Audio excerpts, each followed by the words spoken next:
So this week we're going to take a quick break from emotion regulation skills and talk a little bit about the basics of trauma.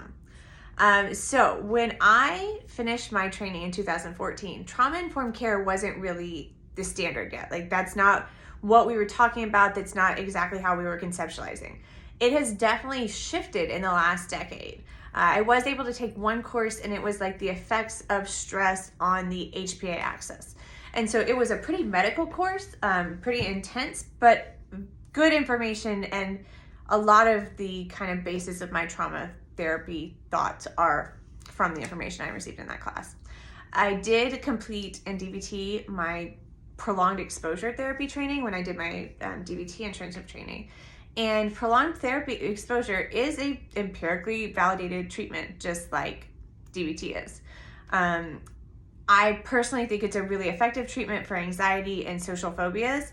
I do not like it for PTSD, and especially the type of complex trauma that tends to lead to personality disorders. It's just not the right approach for. But other than that, I also don't find it to be a very compassionate approach. I think it's pretty harsh.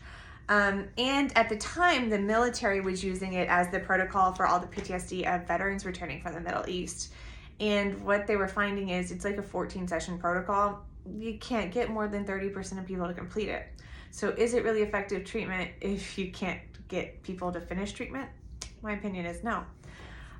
So I want to talk about a couple of different things today. First is adverse childhood experiences. So the ACE studies came out, I think, the mid to late 90s. It's definitely been published data for more than 20 years. And the idea behind it is that the more of these adverse childhood experiences that you have happen before your 18th birthday, the higher your likelihood of experiencing a large host of both physical health problems, mental health problems, and addiction issues. The categories range from things like lack of food, lack of access to medical care, abuse within the home, sexual abuse, a parent with a severe mental illness or physical disability, parent in jail, I think loss of a parent. So all these like negative events that can occur during your childhood. The higher your ACE score is, the more likely you are to struggle in adulthood. Like, that's the correlation there. And it's across these broad variety of things, all the way from like diabetes, cardiovascular issues, to depression, anxiety, personality disorders. Whole gamut. And Americans across the board, for having so much wealth as a country, we tend to have pretty high ACE scores. We don't have a ton of social systems and support for mothers, families, children. And so while we think of ourselves as being pretty privileged, even an average middle-class American family is going to have a couple of these, and most of them. And like we said, the higher the score, the higher the likelihood in adulthood. And we know this because of how our bodies are wired to exist. Our bodies are set to be in either fight or flight activation or rest and digest. And when we're children, we're supposed to spend most of our time in that rest and digest. But if our environment isn't safe, if it's chaotic, we're spending more and more of our developmental years in our activated state. And so our bodies are designed to live in homeostasis in that rest and digest, to be balanced and safe, to be able to process the food that we're putting in from our environment, and to filter it out and filter out the toxins, and to grow successfully and healthily. Like, it depends on our developmental years having lots of that. And the more time we spend in activation, the more our body is pumping itself full of hormones. So we have norepinephrine, we have cortisol, all those activation-based hormones.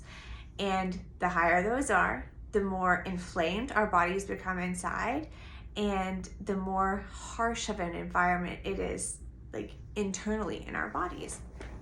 And we know that inflammation also has high correlations with all those mental and physical health stuff. Inflammation is not a healthy body state. But the more time we spend activated, the more our body thinks that this high activation place is like normal. And also, the more the more hormones we're pumping out, when we get into a real severe state, the more it requires from our system to get us to that actual like fight or flight response. So we used to say it was just fight or flight, right? That like when you're activated, your hormones are coming out, and that you're either preparing to be aggressive, to stay in your fight, protect yourself, or to run away. And both of those things need activation. We now also talk about freeze, which is like a possum playing dead, right? Like just gonna stop moving, and like hopefully decrease the amount of physical damage to my body by just being stuck in one space. And then fawn, this idea like Stockholm syndrome, where we bond to our abusers in an attempt to decrease the amount of negative attention we're receiving. So this like, I'm gonna be super people pleasing in a self-protective manner. So when you have a childhood that has a lot of stuff going on, you have an overactivated nervous system. But then let's talk about the last 2.5 years. We have all had this global threat to our safety that has changed how we live, and that's changed how we've been able to interact in community, which community is one of our biggest protective factors. Most of the world is in like nervous system overactivation at this point in time, because there has been very little safety. Even if you were locked away in your house, which you would think, oh, that's a time for rest and digest when you weren't outgoing. Well, if you're terrified of what's happening next, that's not rest. It's just isolation. So as a global community, we have more nervous system dysregulation than we did a couple of years ago because of the pandemic. Talk therapy is great for getting to understandings of these cycles and of how, we repeat stuff from our childhood in our adult life in patterns. For most of us, though, with complex trauma, the complex PTSD that leads us to a borderline diagnosis, that sort of stuff, we need a body modality as well. Talk therapy will help us have self-awareness, but our bodies are dysregulated, and we need something to help it shift that homeostasis point from activation back to rest. And I don't care what your body modality is. This is the great thing about healing is unique for each of us. For me, it's a combination of yoga, martial arts, float therapy. Those things are all important pieces. I also walk several times a week because I have so much chronic pain. I have so much inflammation in my system. And I've gotten to a point where this is not the quality of life I want to live. And I've now got decades of holding this stuff in. And so I had to get more intentional about my body modality. I've had great therapy. I have great therapists. But that wasn't fixing my nervous system.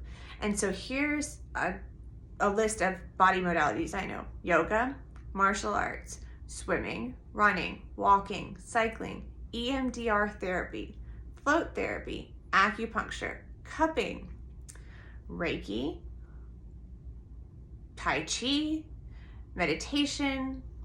Some of the psychedelics can get you there. There are lots of things that you can do to tap into your nervous system. But if you're one of those people who has done maybe a decade of therapy, you've got really good insight, you've got self-awareness, but you're still stuck in the pattern, and you can feel that the pattern is now going into your body, because that's where I have been. I have 6 years of this insane hip pain, but I have been able in the last 2 months through my yoga teacher training to cut it in half, because I'm finally getting to the place where I'm pulling that regulation down and I'm getting my body back to rest and digest. And it's not an overnight thing. I'm 6 months into pretty consistent work, and I'm just seeing results within the last month. And again, that's on top of years of therapy. But if you've done the work and you're not getting the results, let's try adding that body piece.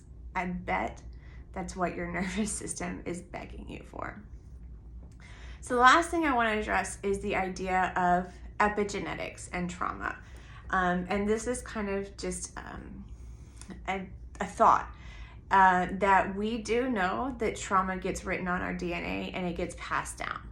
And that there's some pretty cool research from children of Holocaust survivors that kind of show how this happens, and that, it's not, it's a lot of times it wasn't directly communicated. The parents weren't sitting there sharing their horrific experiences with their children, and yet their children grew up with like secondary PTSD because of the way that their nervous systems were affected, and that they were grateful to be alive, but they didn't process through.